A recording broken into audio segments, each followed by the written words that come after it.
27 मई 1972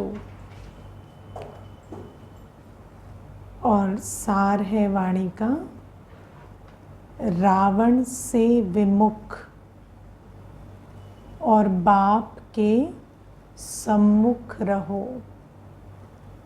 रावण से विमुख और बाप के सम्मुख रहो। टाइटल बहुत अच्छा है क्योंकि सारे ज्ञान का सार यही है, बाप के सम्मुख रहना और रावण से विमुख रहना। इस समय जो सभी बैठे हो, सभी की इस समय की स्टेज श्रेष्ठ स्टेज कहें व अव्यक्त स्थिति कहें। अव्यक्त स्थिति में बैठे हो या व्यक्त भाव में बैठे हो।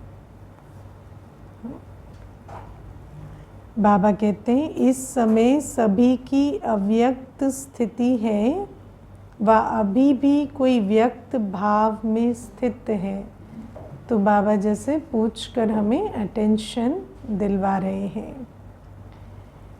कोई भी व्यक्त स्थिति में स्थित होकर बैठेंगे तो अव्यक्त मिलन व अव्यक्त बोल को धारण नहीं कर सकेंगे।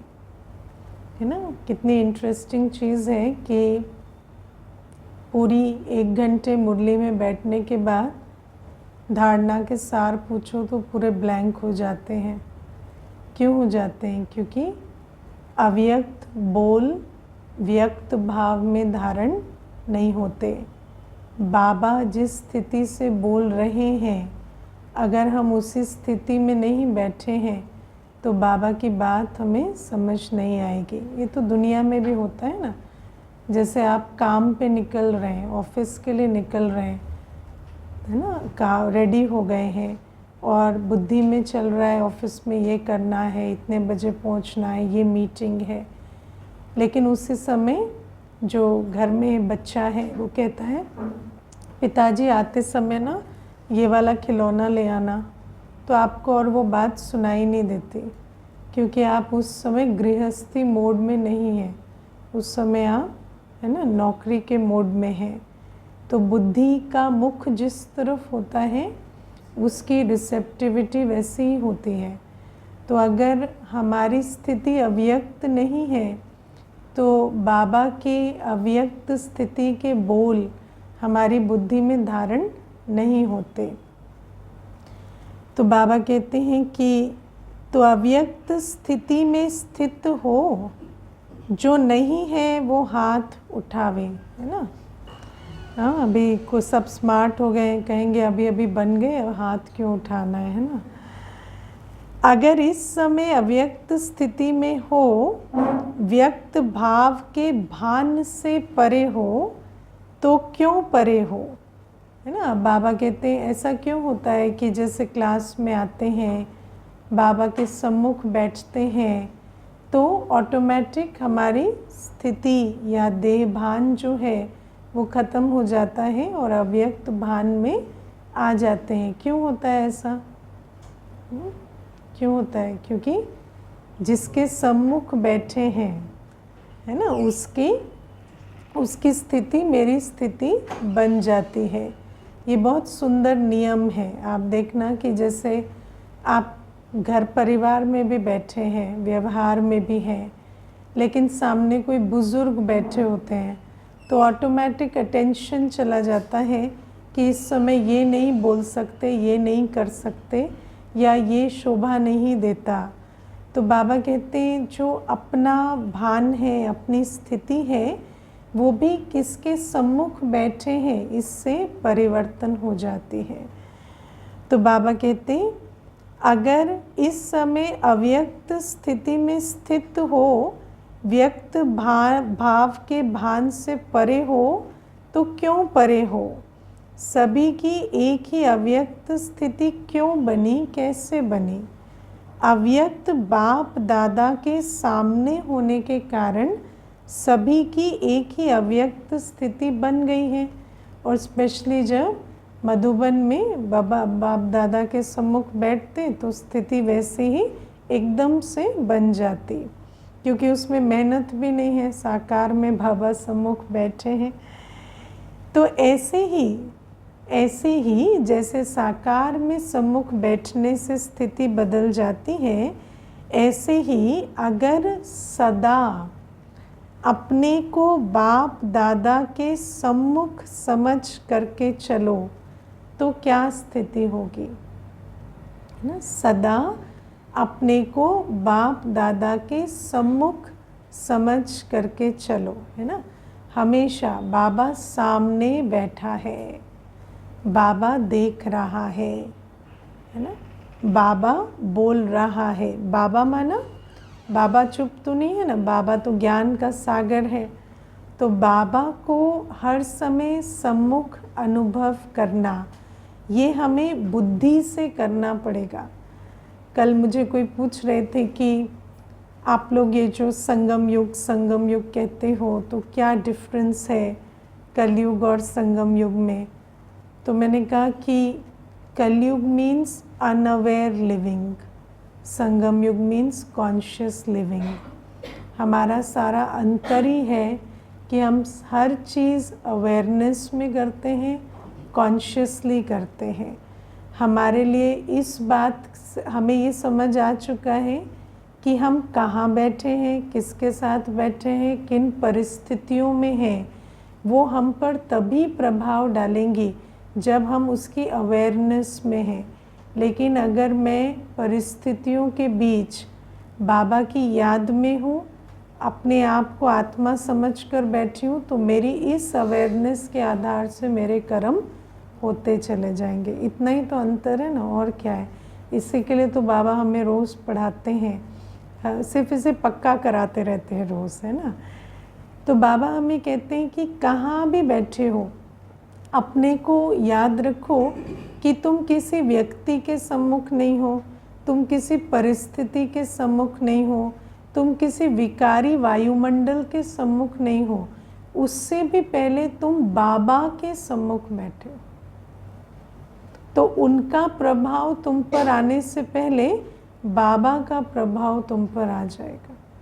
तो बाबा कहते हैं लेकिन ये तुम्हें बुद्धि से करना पड़ेगा, है ना। और बुद्धि क्या है, बुद्धि क्योंकि इतने समय से, है ना, द्वापर युग से बुद्धि पर लगाम नहीं रही है, या बुद्धि की जो बुद्धि ऑलमोस्ट नॉन फंक्शनल रही है, तो इसी कारण से बुद्धि को अभी बार बार अटेंशन से, है ना, उसको एक्टिव करना पड़ता है ना। कई बार कोर्स में बताती हूँ ना, बुद्धि एक मसल की तरह है। जैसे हमारे मसल्स एक्सरसाइज नहीं होते तो क्या होता है, वो जैसे वीक हो जाते हैं, ऐसे अभी बुद्धि की मसल को एक्सरसाइज करके और अपने को बाबा के सम्मुख बिठाना पड़ेगा बार बार।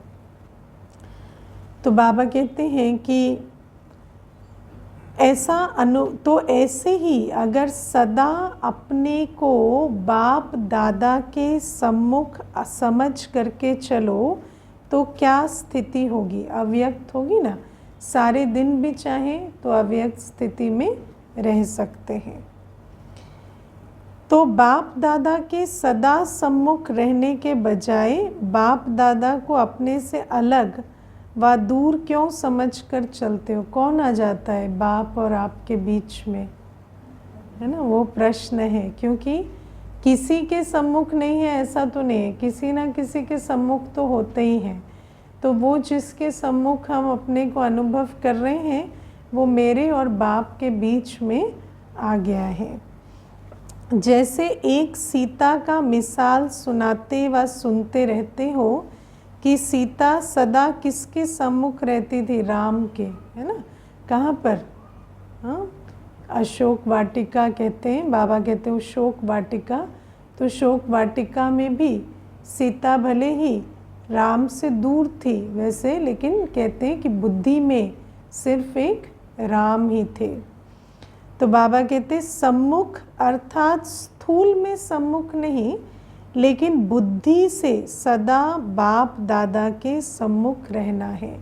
जब बाबा कहते हैं ना तुम मेरी याद में रहो, कई बार बच्चों को ये बात ठीक से समझ नहीं आती कि बाबा कहते तुम मेरी याद में रहो या हर कर्म मेरी याद में करो। तो इसीलिए आज ये वाणी सुना रहे हैं कि बाबा ने इसमें स्पष्ट किया है कि याद में रहना अर्थात क्या। तो ऐसे अनुभव करके चलना कि बाबा के मैं सम्मुख बैठी हूँ, बाबा देख रहा है, बाबा डायरेक्शन दे रहा है, बाबा दृष्टि दे रहा है, बाबा शक्ति दे रहा है, बाबा रॉन्ग राइट का अंतर समझा रहा है। तो हर समय बाबा जैसे आईने की तरह मेरे सामने है, सूर्य की तरह सामने है। लाइट और माइट बाबा से मिलती रहे। लाइट जो हमें दिशा दे, जो हमें सही गलत का अंतर बताए, परखने को मजबूर करे, है ना।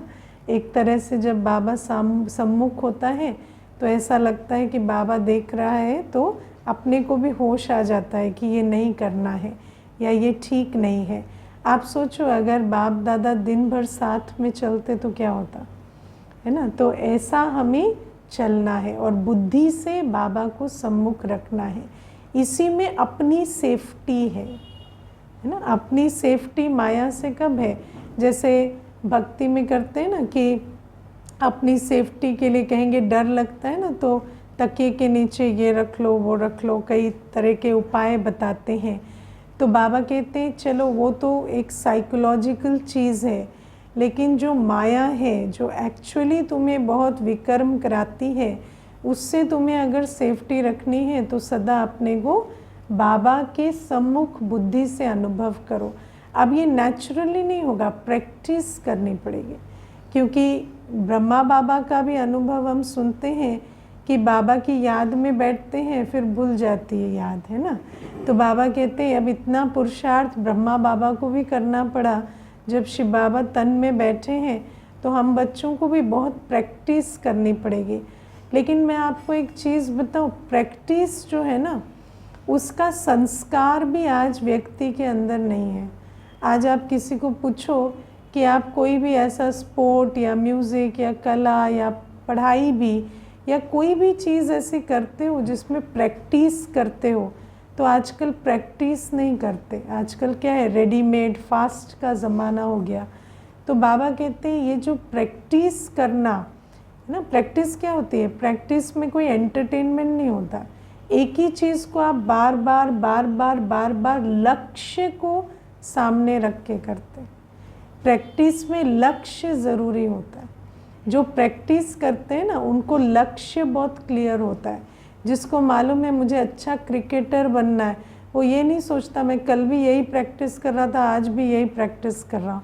उसको मालूम है कि इसी से मैं अच्छा क्रिकेटर बनूंगा, तो वो प्रैक्टिस करता रहता है।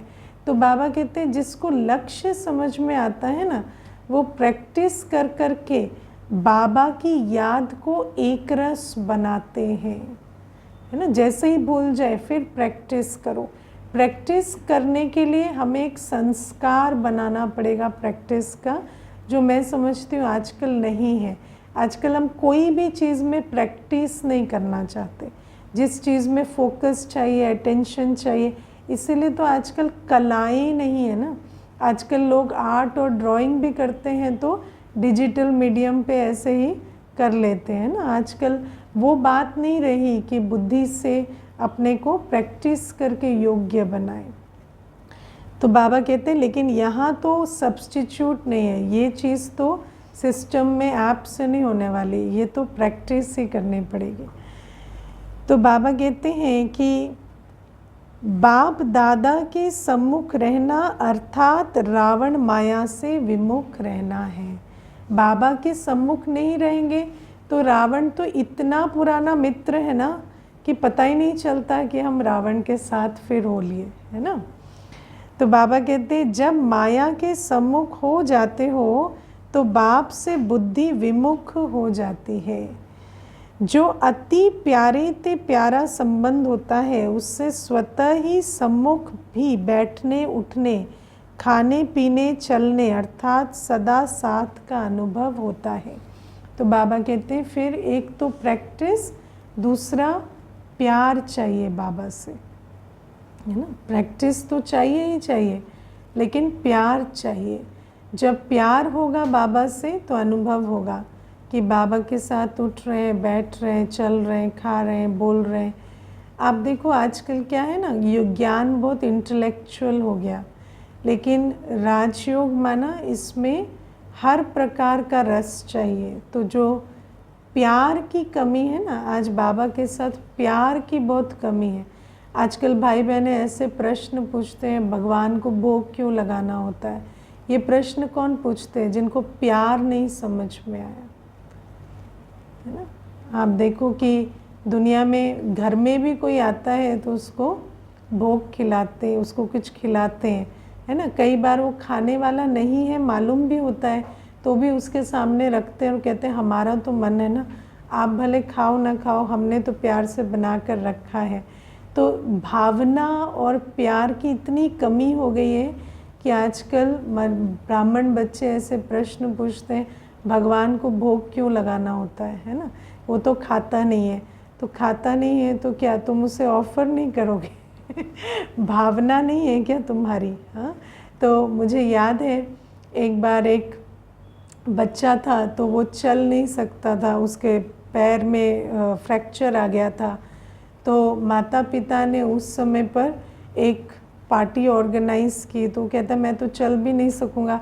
तो बोले कोई नहीं, हम आपको उठा के बिठा देंगे, वहाँ आप एंजॉय करना, लेकिन हमारी भावना तो है ना कि हम कुछ करें, आपका जन्मदिन है। तो इस प्रकार से तो अपनी भावना से व्यक्ति करता है, हर चीज़ यूटिलिटी की बात नहीं होती है ना। लेकिन प्यार ही नहीं है आजकल, तो इस प्रकार के भी प्रश्न आते हैं।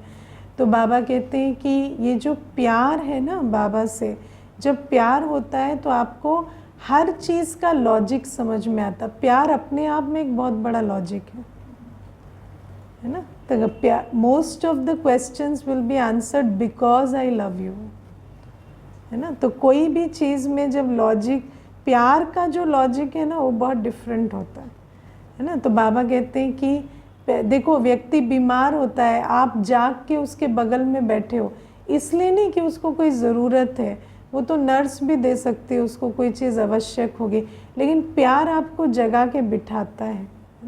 तो हर चीज़ का लॉजिक वैसे नहीं होता। प्यार अपने आप में एक बहुत बड़ा लॉजिक होता है, लेकिन जहाँ प्यार नहीं होता ना, वहाँ बहुत संशय आता है, वहाँ बुद्धि में बहुत सारी बातें बैठती नहीं हैं। और ज्ञान की भी, जो आज भी बाबा मुरली में रस्म रिवाज की बात कह रहे हैं, कई प्रकार की रस्म रिवाज हमें ज्ञान की भी समझ में नहीं आती, क्योंकि प्यार नहीं है ना। तो सिर्फ ज्ञान से ज्ञान नहीं समझा जाता, बाबा से प्यार होता है ना तो योग भी लगता है, बाबा से प्यार होता है तो ज्ञान की बातें भी समझ में आती, यज्ञ के रस्म रिवाज भी समझ में आते है ना। तो बाबा कहते हैं कि ये जो प्यार है ना, ये तुम्हें उठने बैठने खाने पीने हर चीज़ का बाबा के साथ अनुभव कराता है। तो क्या बाप दादा के सदा सम्मुख नहीं रह सकते हो, है ना। जिससे प्यार है और जिसके अभ्यास है तो ज़रूर रह सकते हैं।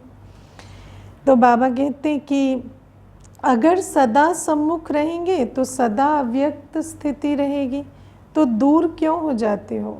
क्या ये भी बचपन का खेल करते हो, है ना। बचपन में क्या खेल करते हैं, बचपन में खेल करते करते चोट भी लगा लेते हैं खुद को, है ना। तो बाबा कहते हैं अब तो समझदार हो ना, वो काम क्यों करना है जिसमें नुकसान हो। कई ऐसे बच्चे होते हैं जो जितना ही माँ बाप पास में बुलाते हैं उतना ही नटखट होने के कारण दूर भागते हैं, है ना। तो क्या ये अच्छा लगता है? बाबा कहते हैं अब तो तुम्हें समझदार होकर चलना है कि बाबा के सम्मुख रहना ही मेरे लिए लाभकारी है। सदा अपने को सम्मुख समझने से अपने को सदा ऑलमाइटी अथॉरिटी महसूस करेंगे। शक्ति और समझ, क्लैरिटी सारी जैसे बनी रहती है, हमें भ्रम नहीं होता, हमें माया भ्रमित नहीं कर पाती, हम ऑलमाइटी अथॉरिटी बनकर रहते हैं। हमें ज्ञान भी स्पष्ट रहता है, ये ठीक है, ये नहीं है, ये करना है, ये नहीं करना है, और हमें शक्ति भी बाबा देते रहते हैं। तो बाबा कहते हैं जो सम्मुख रहते हैं बाबा के बुद्धि से, वो जैसे ऑलमाइटी अथॉरिटी होकर रहते।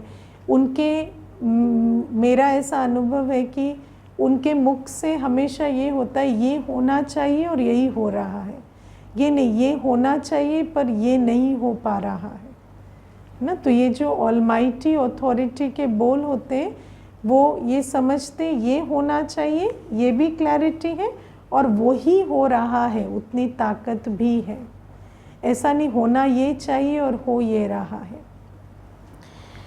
तो बाबा कहते ऑलमाइटी अथॉरिटी के आगे और कोई भी अथॉरिटी वार नहीं कर सकती है ना। ना उनके भक्ति के संस्कार, ना विकार, ना कोई परमत, ना कोई मनमत, कोई भी चीज़ उन पर प्रभावी नहीं हो पाती। वह ऑलमाइटी अथॉरिटी कभी हार नहीं खा सकते हैं। आज अल्पकाल की अथॉरिटी वाले भी कितने शक्तिशाली रहते हैं ना। अल्पकाल की अथॉरिटी वाले को मालूम है कि मेरे बिल्डिंग के अंदर कोई प्रवेश नहीं कर सकता या मुझसे कोई ये नहीं करा सकता है ना। तो अल्पकाल की अथॉरिटी, और फिर बाबा एग्जाम्पल देते हैं शास्त्रों की अथॉरिटी वाले। तो आप उनको कोई भी चीज़ में क्वेश्चन करेंगे तो वो शास्त्र दिखाते हैं, है ना, कि शास्त्र में ऐसा लिखा है, आप क्या उससे भी ज़्यादा जानते हो। तो बाबा कहते हैं तो ऑलमाइटी अथॉरिटी वाले तो सर्वशक्तिवान है ना। तो हमें फिर कैसे माया या विकार भ्रमित कर देते हैं, हमारा ज्ञान कैसे बुद्धि से खिसक जाता है, हम कैसे विकर्म करने लगते हैं ना। सर्वशक्तियों के आगे अल्पकाल की शक्ति वाले भी सिर झुकाने वाले हैं, क्योंकि उनको मालूम है कि ये जो कर पा रहे हैं वो हम नहीं कर पा रहे, है ना। अल्पकाल की शक्ति वाले भी सर्व शक्तियों वालों के आगे सर झुकाते हैं, है ना, क्योंकि उनको मालूम है हम बहुत कुछ कर पा रहे हैं, लेकिन कई ऐसे संस्कार विकार हैं जिन पर हम विजय नहीं पा रहे हैं। तो वो जब देखते हैं कि इनके अंदर तो वो शक्ति है जो हमारे पास नहीं है, तो वो भी सर झुकाते हैं। बाबा कहते हैं कि वार के बजाय बार बार नमस्कार करेंगे। तो ऐसे अपने को ऑलमाइटी अथॉरिटी समझ करके फिर हर कदम उठाते हो, है ना। कदम उठाते समय अपने को ऑलमाइटी अथॉरिटी समझ करके कदम उठाते हो। पहले तो बाबा के सामने रहते हो, बाबा भूल गया तो सारी शक्ति खत्म हो जाती है। फिर हमारे संकल्प भी, कदम कौन से होते हैं, संकल्प, बोल, कर्म, सब शक्तिशाली नहीं होते, कई बार ज्ञान युक्त नहीं होते या अथॉरिटी वाले नहीं होते। तो बाबा कहते हैं वो क्यों होता है, क्योंकि बाबा को भूल जाते हैं। अपने को ऑलमाइटी अथॉरिटी समझना अर्थात ऑलमाइटी बाप को सदा साथ रखना है। जैसे देखो आजकल के भक्ति मार्ग के लोगों को कौन सी अथॉरिटी है, शास्त्रों की। उन्हों की बुद्धि में शास्त्र ही सदा रहेंगे ना। कोई भी काम करेंगे तो सामने शास्त्र ही लाएंगे, कहेंगे ये जो कर्म कर रहे हैं वो शास्त्र प्रमाण है। तो जैसे शास्त्रों की अथॉरिटी वालों को सदा बुद्धि में शास्त्र का आधार रहता है। कभी कभी क्लास में भी कोई शास्त्रों की अथॉरिटी वाले आ जाते हैं ना, तो आप उनको कोई भी ज्ञान की पॉइंट चल रही होगी ना, वो फटाफट एक श्लोक पे चले जाते हैं, है ना, पूरा का पूरा श्लोक सुना देंगे, समझाने लगेंगे। क्यों, उनकी बुद्धि में सम्मुख हमेशा शास्त्र रहते हैं। तो कोई भी चीज़ सुनते हैं, देखते हैं, तो उनको सीधा कोई शास्त्र की बात याद आती है। तो बाबा कहते हैं ऐसे तुम्हारी बुद्धि में क्या रहता है, ज्ञान सागर रहता है सम्मुख, या सर्वशक्तिवान बाबा सम्मुख रहता है। अगर रहेगा तो कोई भी बात सुनते देखते तुम्हें पहले उस बात के बारे में बाप ने क्या कहा वो याद आ जाएगी, या उस बात के बारे में, है ना, या बाबा ने मुझे जो शक्ति या समझ या प्रेरणा दी है वो याद आ जाएगी। जैसे कई बार ऐसा होता है, क्योंकि हम लोग ज्ञान को, जो बच्चे बहुत अच्छे से समझते हैं या मनन करते हैं, तो कई बार प्रश्न कोई आकर पूछता है, चाहे ब्राह्मण बच्चा ही है, मुरली उसने भी सुनी है, लेकिन जब वो प्रश्न पूछता है तो हम कहते हैं मुरली में देखो आज बाबा ने आपके प्रश्न का उत्तर दिया है, तो कहते मुरली तो हमने भी पढ़ी थी लेकिन हमें याद नहीं आया कि ये प्रश्न मेरा ये जो है इसका उत्तर ये है। तो क्यों? क्योंकि एक होता है सुन लेना भूल जाना, दूसरा होता है हमेशा सम्मुख रखना।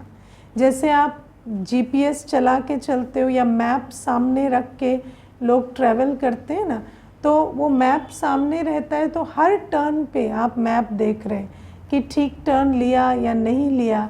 तो बाबा कहते इस प्रकार से हमें ज्ञान सागर को, सर्वशक्तिवान को, गुणों के सागर को सम्मुख रखना है। तो कोई भी बात दिखने से पहले हमें उस बात के विषय में बाबा ने जो पॉइंट समझाई है, बाबा ने जो गुण दिया है, शक्ति दी है, वो मुझे पहले दिखाई दे जाएगी, है ना। तो बाबा कहते हैं कि उनके सम्मुख शास्त्र है, आप लोगों के सामने क्या है? ऑलमाइटी बाप है ना, जिसके पास ज्ञान की भी, गुणों की भी और सर्वशक्तियों के भी खजाना बाबा के पास सदा है। तो जैसे वो कोई भी कार्य करते हैं तो शास्त्रों का आधार होने के कारण अथॉरिटी से वही कर्म सत्य मानकर करते हैं, है ना। उनको कोई ऐसा नहीं लगता ये ऐसा कह रहे हैं, वो ऐसा कह रहे हैं, ये बात है, वो शास्त्रों की बात को आगे रखते।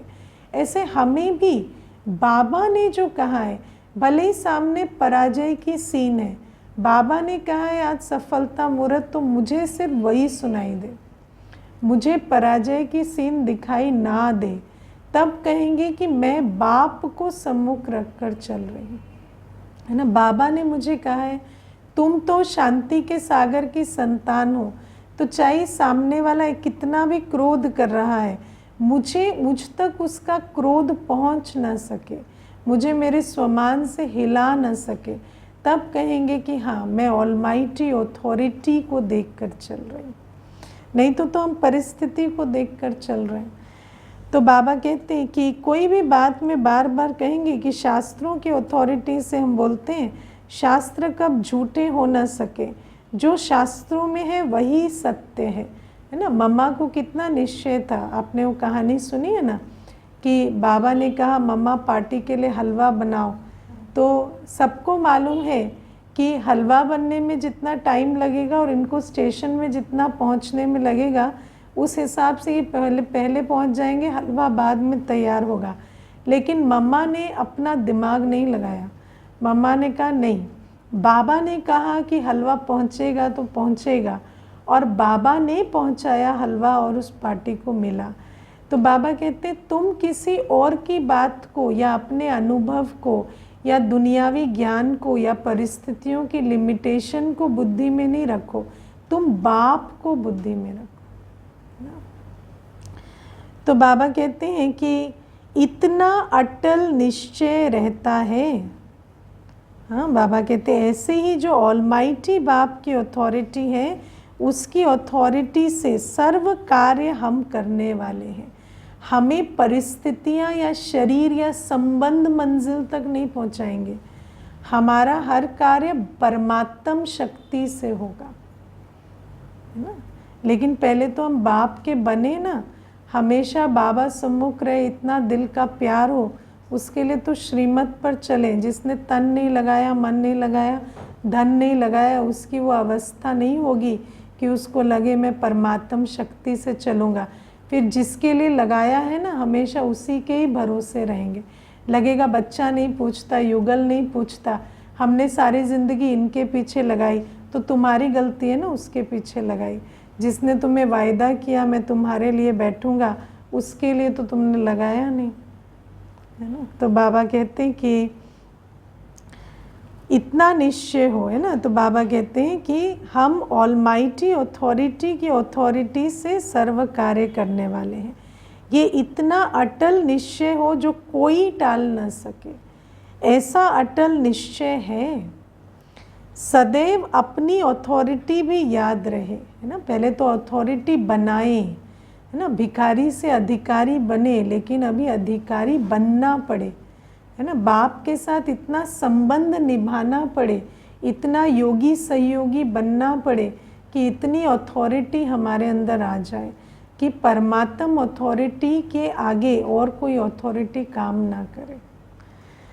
हाँ, दुनिया में भी कोई अथॉरिटी के लिए काम तो करते हैं ना, शास्त्रवादी कितनी मेहनत करके शास्त्री बनते हैं। तो बाबा कहते इतना हमें भी है ना योगी सहयोगी बनना पड़े कि इतनी अथॉरिटी हम में आए। तो बाबा कहते हैं कि सभी से, बाबा कहते सदैव अपनी अथॉरिटी भी याद रहे कि दूसरे की अथॉरिटी को देखते हुए अपनी अथॉरिटी भूल जाती है। प्रकृति अपनी अथॉरिटी दिखाएगी तो आप भूल जाएंगे अपनी। प्रकृति माना ये शरीर भी प्रकृति से बना है, इसका टेम्परेचर 103 हो गया तो अथॉरिटी भूल जाएंगे अपनी कि मैं सुख के सागर की संतान हूँ। हाँ, क्योंकि हर चीज़ अपनी अथॉरिटी दिखाती है, लेकिन हमने कितना संबंध बनाया है बाबा से, इस पर डिपेंड करता है कि कौन सी प्रिवेल करेगी, है ना। तो बाबा कहते दादियों को देखो, दादी कहती थी बीमारी आई है ना वो पार होगी, उसको मैं परमिशन दे रही हूँ, जा रही है, मैं बाबा की याद में बैठी हूँ, है ना। तो इतनी अथॉरिटी दादियों ने कैसे ली? बाप से अपना अधिकार लिया, बाप की श्रीमत पर चलकर। तो बाबा कहते हैं कि दूसरे की अथॉरिटी को देखते हुए अपनी अथॉरिटी भूल तो नहीं जाती है। सभी से श्रेष्ठ अथॉरिटी के आधार पर चलने वाले हो ना। अगर सदैव ये अथॉरिटी याद रखो तो पुरुषार्थ में कभी भी मुश्किल मार्ग का अनुभव नहीं करेंगे। जब परिस्थितियों में ही हिलेंगे डुलेंगे नहीं, तो जो जिस बात को बाबा ने कहा है करने को वो तो बहुत सहज होती जाएगी, क्योंकि मालूम है कि जिसने डायरेक्शन दिया है वो शक्ति दे रहा है। तो बाबा कहते कितना भी कोई बड़ा कार्य हो, लेकिन ऑलमाइटी अथॉरिटी के आधार से अति सहज अनुभव करेंगे, है ना। सिर्फ रिएक्शन में नहीं आएंगे ऐसा नहीं, क्रिएटिव वर्क जो हम पहले सोचते भी नहीं थे कि हम कोई तपस्वी बनेंगे, योगी बनेंगे, सेवाधारी बनेंगे, हम कोई विश्व कल्याणकारी बनेंगे, वो ऐसा लगेगा जैसे ये तो मेरे बिल्कुल बाएं हाथ की बात हो गई है ना। तो बाबा कहते कि कितना भी कोई बड़ा कार्य हो, लेकिन ऑलमाइटी अथॉरिटी के आधार से अति सहज अनुभव करेंगे। कोई भी कर्म करने के पहले अथॉरिटी को सामने रखने से बहुत सहज जज कर सकते हो कि ये कर्म करें व ना करें। निर्णय शक्ति, परख शक्ति भी बहुत अच्छी हो जाती है, क्योंकि बाप कसौटी बैठा है, जो श्रीमत प्रमाण है वो करना है, जो नहीं है वो नहीं करना है। लोग कहते हैं हमें डिसीजन में बहुत कन्फ्यूजन होता है, हमारा कोई कन्फ्यूजन नहीं है ना। हमारे को कोई कन्फ्यूजन नहीं है कि ना अपनी बुद्धि लगानी है ना कुछ। बाबा ने जो कहा है वो करना है, बाबा ने जिसकी मना की है वो नहीं करना है। सामने अथॉरिटी का आधार होने का कारण सिर्फ उनको कॉपी करना है ना। एक तो शिव बाबा की श्रीमत मुरली है, दूसरा ब्रह्मा बाबा का जीवन हमारे सामने आईना बनकर रखा हुआ है। तो सिर्फ कॉपी करना है, जो ब्रह्मा बाबा ने नहीं किया, मम्मा ने नहीं किया, वो हमें नहीं करना है। कॉपी करना तो सहज होता है ना, वह मुश्किल होता है। हाँ व ना, उसका जवाब अथॉरिटी को सामने रखने से ऑटोमेटिकली आपको आ जाएगा, है ना। अगर कॉपी करना भी मुश्किल लग रहा है इसलिए क्योंकि संबंध बाबा से अच्छा नहीं है। जैसे आजकल साइंस ने भी ऐसी मशीनरी तैयार की है जो कोई भी क्वेश्चन डालो तो उसका उत्तर सहज ही मिल जाता है ना। मशीनरी द्वारा प्रश्न का उत्तर निकल जाता है ना। गूगल पे टाइप करो उत्तर आ जाता है, तो दिमाग चलाने से छूट जाते हैं, है ना।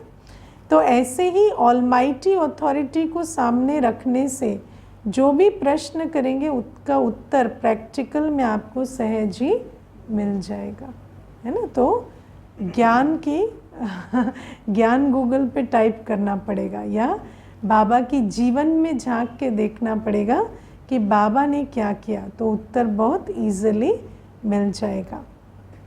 सहज मार्ग अनुभव होगा।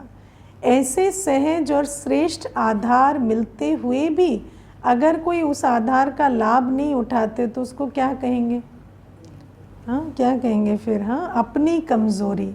बाबा ने तो सब कुछ दे दिया है ना, अगर उसके बाद लाभ भी नहीं लेंगे तो बाबा कहेंगे फिर वो तो सिर्फ तुम्हारी ही कमी कमज़ोरी है ना।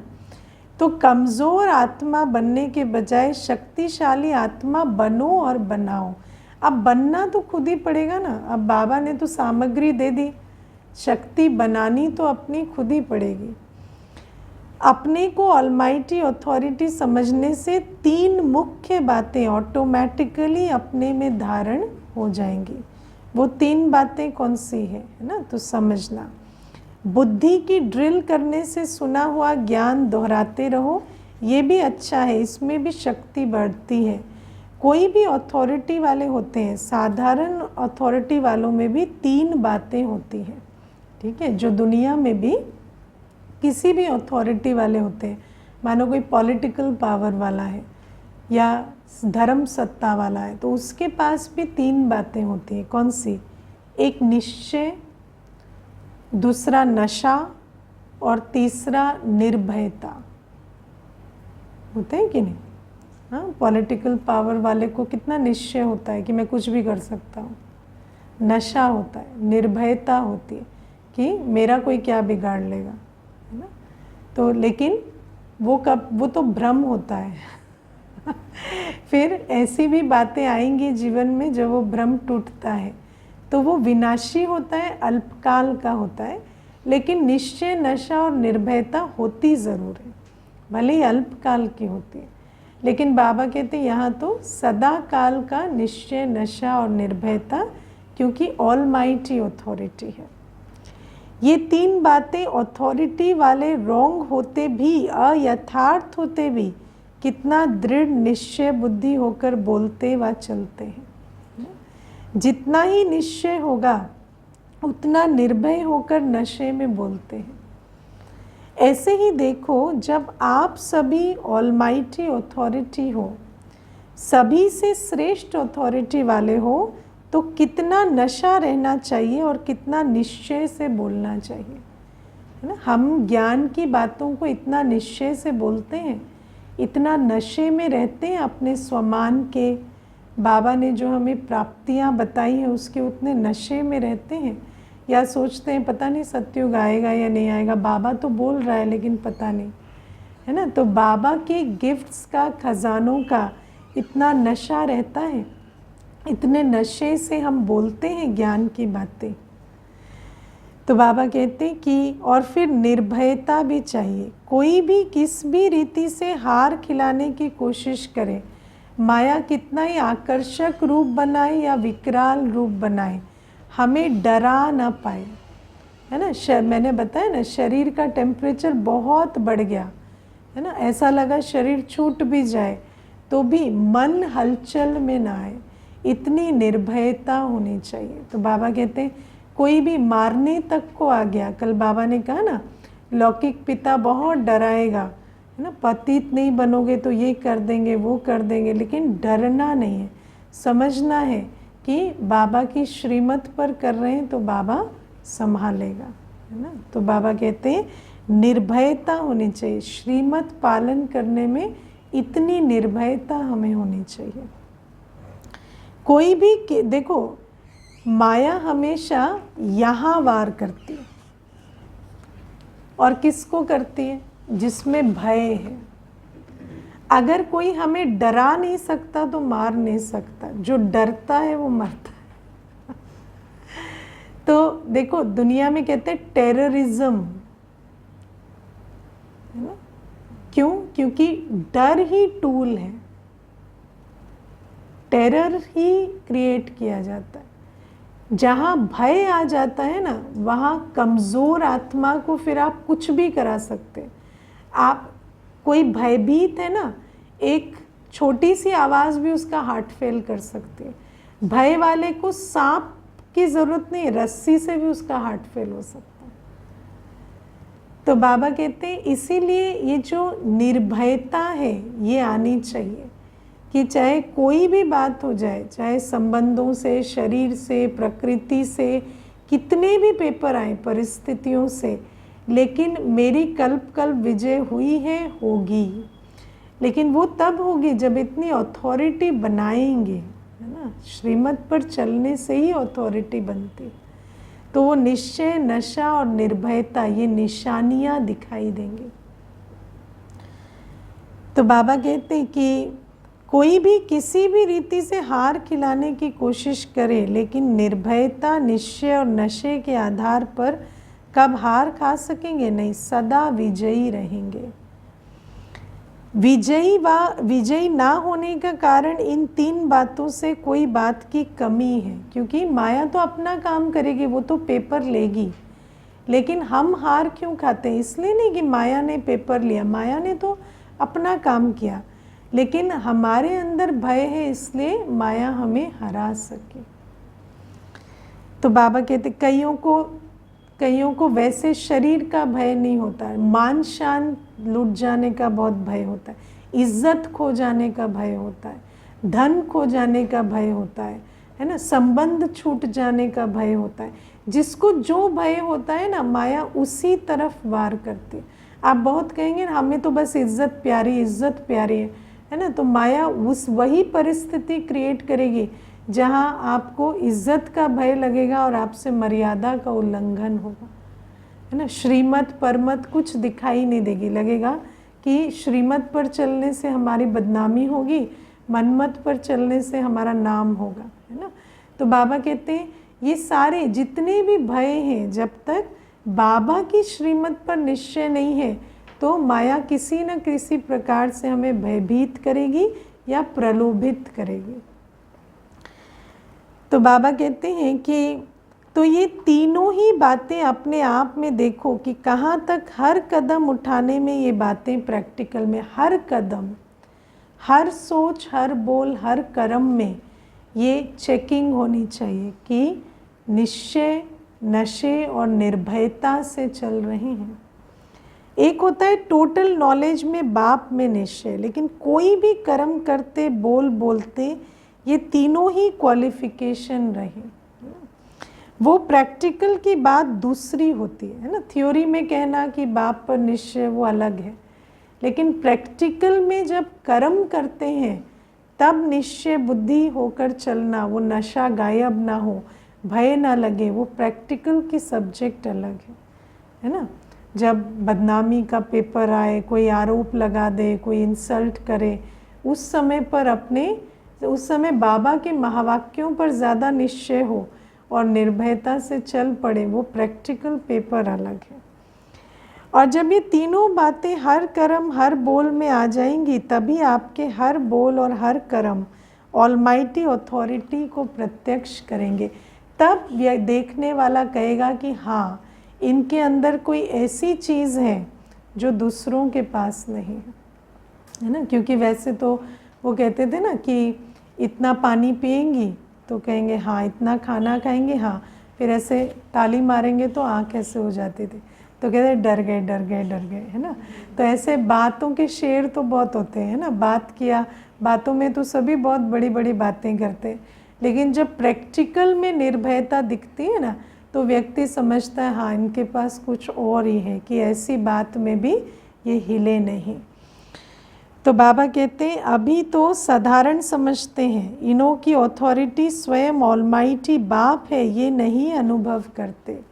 ये अनुभव तब करेंगे जब 1 सेकंड भी अथॉरिटी को छोड़ करके कोई भी कर्म नहीं करेंगे, वह बोल नहीं बोलेंगे। अथॉरिटी को भूलने से साधारण कर्म हो जाता है ना। तो अन्य लोगों को भी साधारण, जैसे अन्य लोग थोड़ा बहुत कर रहे हैं ना, वैसे ही अनुभव होता है। उनको लगता है हाँ, ये भी अच्छे हैं, लेकिन ये अनोखे हैं, ऐसा नहीं लगता। तो आते भी हैं तो रिजल्ट में क्या कहते हैं, आप लोगों की विशेषता को वर्णन करते हुए साथ में विशेषता के साथ साधारणता भी ज़रूर वर्णन करते रहते हैं।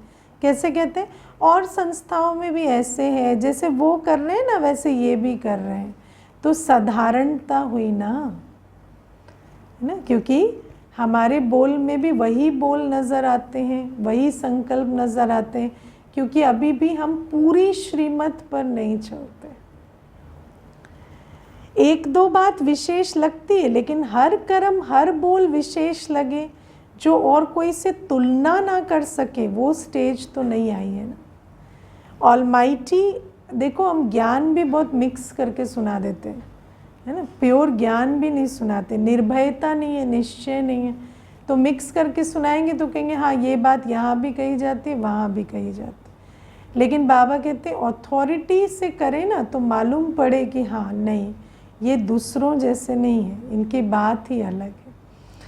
तो बाबा कहते हैं ऑलमाइटी की कोई भी एक्टिविटी साधारण कैसे हो सकती है? परमात्मा की अथॉरिटी और आत्माओं के अथॉरिटी में तो रात दिन का अंतर होता है। ऐसा अपने आप में अर्थात अपने बोल और कर्म में अन्य आत्माओं से रात दिन का अंतर महसूस करते हो? हर कर्म, हर संकल्प, हर बोल में अंतर महसूस करते हो? हाँ, बाबा कहते हैं रात दिन का अंतर इतना होता है जो कोई भी समझाने की आवश्यकता नहीं होती कि अंतर है, ऑटोमेटिकली समझ जाएंगे ये रात है ये दिन है। तो आप भी जबकि ऑलमाइटी अथॉरिटी के आधार से हर कर्म करने वाले हो, हर डायरेक्शन प्रमाण चलने वाले हो, तो अंतर रात दिन का दिखाई देना चाहिए। ऐसे अंतर हो जो आने से ही समझ लें कि कोई साधारण स्थान नहीं है, इनों की नॉलेज साधारण नहीं है। ऐसा जब प्रभाव पड़े तब समझो अपनी अथॉरिटी को प्रत्यक्ष कर रहे हैं। जैसे शास्त्रवादियों के बोल दिखाई देते हैं कि इन्हों को शास्त्रों की अथॉरिटी है, वैसे आपके हर बोल से अथॉरिटी प्रसिद्ध होनी चाहिए, है ना, उनकी बुद्धि चकरानी चाहिए कि कहाँ से सीख रहे हैं, ये बातें कहाँ से सुन रहे हैं। उनकी भी लगन लगनी चाहिए कि हम भी जाकर वहाँ से सुने सीखें। फाइनल स्टेज तो यही है ना, बोल से, चेहरे से, चलन से, सभी से अथॉरिटी का मालूम पड़ना चाहिए, सिर्फ बोल से नहीं, चलन चेहरे से भी। आजकल के ज़माने में अगर छोटी मोटी अथॉरिटी वाले ऑफिसर अपने कर्तव्य जब होते हैं तो कितना अथॉरिटी का कर्म दिखाई देता है ना। 100 की भीड़ में पता चल जाता है ये ऑफिसर है, पता चलता है कि नहीं, है ना। ऑफिसर में और लेबर में फ़र्क मालूम पड़ जाता है। नशा रहता है ना, उसी नशे से हर कर्म करते हैं वे। हद के शास्त्रों की अथॉरिटी, ऐसा नहीं बर्तन मांज रहे हैं तो बिल्कुल, है ना, नशा उतर गया है, नहीं, कोई भी कर्म कर रहे हैं, मैं कौन, मैं किसका, ये अथॉरिटी होनी चाहिए। सब वही काम कर रहे हैं लेकिन आपको देख के मालूम पड़े कि ये कुछ अलग है। ये है अलौकिक अविनाशी अथॉरिटी। एक बार ब्रह्मा बाबा अन्न साफ कर रहे थे तो कोई मिलने आया, तो बहन आकर बोली कि बाबा कोई मिलने आया है, कोई दुनिया का वीआईपी है, तो आप उठो और चलो। तो बाबा कहते हैं कि उसको यहीं भेज दो। तो कहते हैं क्या यहीं भेजते, मतलब हम कहीं भगवान का रथ है अन्न साफ कर रहा है, ऐसे थोड़ी बाबा, आप चलो ना, वो वेट किया है, आप ऐसे ऐसे नहीं करो बाबा। तो बाबा कहते क्या ऐसे साक्षात्कार नहीं करा सकता क्या? तो जब वो आया तो उसको वहाँ पर, है ना, अन्न के साथ विष्णु का साक्षात्कार हुआ कि यही प्रोवाइडर है, यही अन्नदाता। तो बाबा कहते हैं वो अथॉरिटी कोई कर्म से नहीं आती, अथॉरिटी से हर कर्म, हर बोल, हर संकल्प विशेष हो जाए। ऐसे अथॉरिटी बाप को सम्मुख रख अथॉरिटी से चलने वाली आत्माओं को नमस्ते। ऐसे मीठे प्यारे बाबा को भी हम बच्चों का याद प्यार, गुड मॉर्निंग और नमस्ते। ओम शांति।